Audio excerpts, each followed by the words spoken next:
This module is all about delivering a good presentation, something a lot of us will have to do either to a large group or to a small group of clients, but what you need to think about will apply to both scenarios. And there are 4 things I want to think about. The first is how you can prepare for the presentation itself. The second is the content that goes into the delivery. The third is the appearance of this and your own appearance. And the fourth is how to avoid pitfalls. So one of the most celebrated presenters of recent times was, of course, Steve Jobs, who would stride across the stage very confidently whenever he delivered a new Apple product. But the good news is that Steve Jobs was not a natural. He built his skill on 2 things. Firstly, knowing his material. But the second thing was he practiced. And this is our starting point.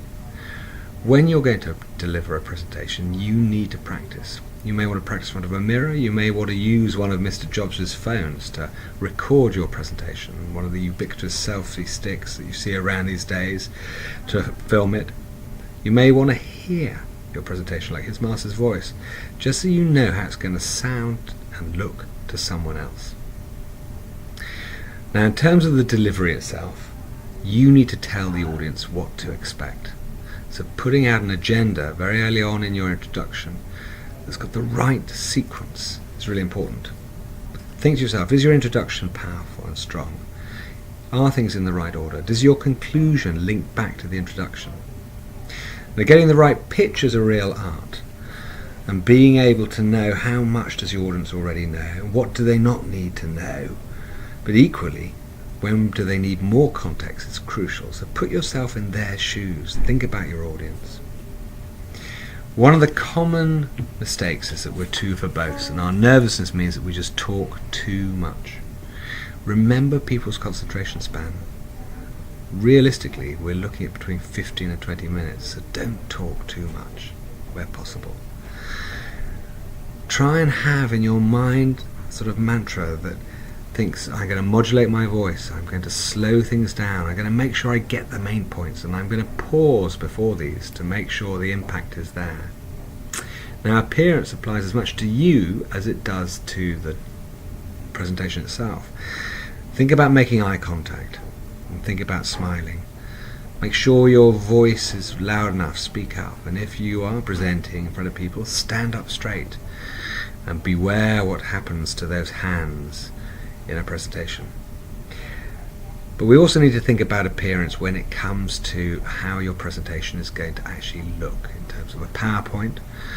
So choose your visual aids very carefully. Of course, we have QC to check this here.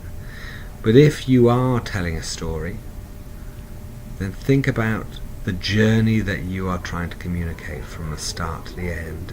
Are you managing to make this absolutely clear in your presentation? Now, Jerry Seinfeld said that a recent survey stated that the average person's greatest fear is having to give a speech in public. And somehow, this ranked even higher than death. And it's very true, we all are very nervous of delivering things in public. We've all seen the bad, the rushed, the incoherent, the presentations where the main points are missed. So you need to think, how are you going to get things to be good? How are you not going to fall into the same trap?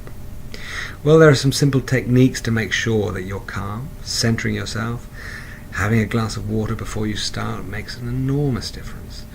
Repeating a simple mantra, if you know you make certain mistakes, like speed, just remind yourself to go slowly, can make a big difference. But it's also being prepared and buying yourself time. If you are dealing with an audience, prepare for the question. One of the best techniques when a question happens is that you repeat the question back. What this means is that the audience understands what it is that you're talking about, the questioner clarifies what they want, and it gives you time. But you need to recognize that sometimes things don't go right. You will make mistakes. You will have a brain freeze where you forget things. You will feel nervous. A good presenter keeps on going. But a good presenter as well will make sure their presentation is built on certain key things. You need to look confident, so smile. Make sure your presentation has the right structure, a good, clear agenda. Use notes. If it's going to give you confidence to make things more dynamic, all the better. Think about the brevity. Think about the kind of questions that are going to be asked and whether you can get that interactivity. But more than anything else, practice, practice, and practice again. And good luck.